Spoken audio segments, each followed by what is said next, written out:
দৰং সীমান্তৰ বাঁহগৰা মান্দাকাটাত আল হজৰত হাফিজ ৰহমান আলী শ্বাহ ছফবী মাজাৰ শ্বৰীফত বিভিন্ন কাৰ্যসূচীৰে বৃহস্পতিবাৰে উৰুছ মুবাৰক সম্পন্ন কৰা হয়। বিগত বছৰৰ দৰে এইবেলিও কামৰূপ দৰঙৰ উমৈহতীয়া স্থান বাঁহগৰা মান্দাকাটা অঞ্চলৰ অগণন লোকৰ উপস্থিতিত উৰুছ মুবাৰক সফলভাৱে উদযাপিত হৈ যায়। উৰুছ পৰিচালনা সমিতিৰ সভাপতি আজিজুৰ ৰহমান ছফবী আৰু সম্পাদক জেহিৰুল ইছলাম ছফবীয়ে জনোৱা অনুসৰি মাজাৰ শ্বৰীফ প্ৰাংগণত উৰুছ মুবাৰকৰ লগত সংগতি ৰাখি এখন ধৰ্মীয় সভাও অনুষ্ঠিত হয়। আব্দুল আলী ছফবীয়ে সভাপতিত্ব কৰা ধৰ্মীয় সভাখনত মহম্মদ মাহতাব হুছেইন ছফবীৰ দ্বাৰা প্ৰকাশিত তথা হাফিজ ৰহমান আলী শ্বাহ ছফবী চাহাবে ৰচনা কৰা চুফী কাব্য গ্ৰন্থ মানৱজ্যোতি উন্মোচন কৰা হয়। ডক্টৰ জাকিৰ হুছেইন শ্বাহ ছফবীয়ে ভাৱাৰ্থ কৰা মতে মানৱজ্যোতি নামৰ কাব্য গ্ৰন্থখন উন্মোচন কৰে মাজাৰ পৰিচালনা সমিতিৰ স্থায়ী সভাপতি আজিজুৰ ৰহমান ছফবী আৰু চুফী ভক্ত আব্দুল গনি ছফবীয়ে। গ্ৰন্থ উন্মোচনৰ পিছতে মিলাদ শ্বৰীফ আৰু সমূহীয়া দোৱাৰ লগতে কেইবাগৰাকীও শিল্পীৰ দ্বাৰা জিকিৰ বাউল পৰিৱেশন কৰা হয়।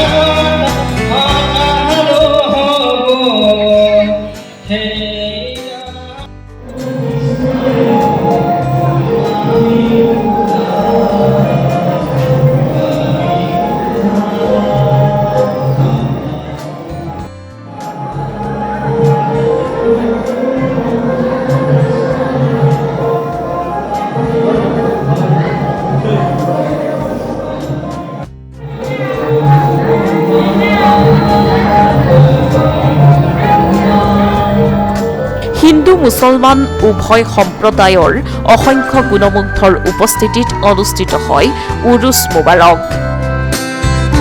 সন্ধিয়া আখেৰী দুৱাৰে সফলভাৱে সামৰণি পৰে।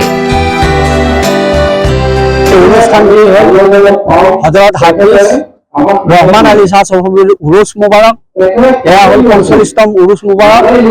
যিজন চুফী গুৰু তেওঁ চুফীত্ব লাভ কৰিছিল, তেওঁ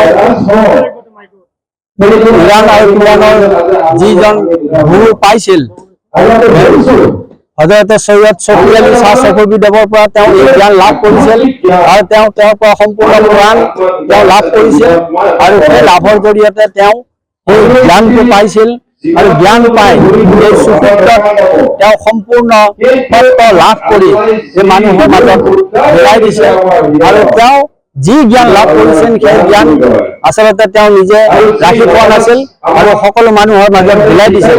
যি তেওঁ সান্নিধ্য লাভ কৰিছিল সেই সান্নিধ্য লাভৰ বাবে তেওঁ আনকো সেই সুযোগ দিছিল আৰু ইয়াতে আমি কওঁ যে ইছলাম তৰফৰ পৰা যে বেহেস্ত হ'বৰ কাৰণে সকলোকে তেওঁ এই চুফীবাদৰ যি এটা তত্ত্ব এই তত্ত্ববোধৰ কথাখিনি তেওঁ সকলোৰে ওচৰত বিলাই দিছিল। হজৰত ৰহমান আলী শ্বাহ ছফবীদেৱৰ দ্বাৰা ৰচিত এখন মানৱজ্যোতি এখন আধ্যাত্মিক কিতাপ। এইখন কিতাপত দেহতত্ব আৰু আমাৰ যিখিনি মানুহৰ আধ্যাত্মিক জ্ঞান সম্পৰ্কে ইয়াত তেখেতে লিখি থৈ গৈছিল। আজি আমাৰ মহান মুৰ্ছিদ হজৰত জাকিৰ আলী শ্বাহ ছফবীদেৱে এই সংস্কৰণটি দ্বিতীয় সংস্কৰণ কৰিছে। গতিকে এই কিতাপখন আমি ইতিমধ্যে ইয়াত উপস্থিত থকা সকলো মানুহক বিলাই দিছোঁ। এই ৪৫তম হজৰত ৰহমান আলী শ্বাহ ছফবী চাহেবৰ দৰগাহ শ্বৰীফত উৰুছ মুবাৰকত আয়োজন কৰা হৈছে।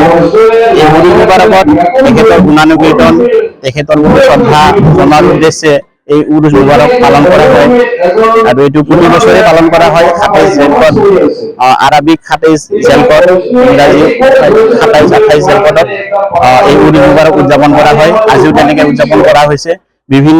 অসমৰ বিভিন্ন স্থানৰ পৰা বিভিন্ন ভক্তপ্ৰেমী বা তেখেতৰ অনুগামী সকল আহি ইয়াতে সমবেত হৈছে আৰু আমাৰ বৰ্তমানলৈকে বিভিন্ন ধৰণৰ কাৰ্যসূচী সম্পন্ন হৈছে আৰু আমাৰ মাজাৰৰ নিৰ্মাণ কাৰ্যও চলি আছে।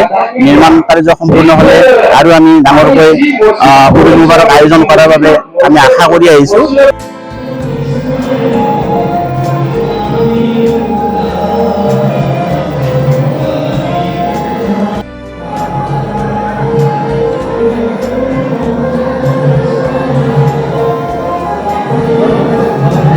দুমনি চকীৰ পৰা আতিকুৰ ৰহমানৰ ৰিপৰ্ট সংবাদ লহৰ।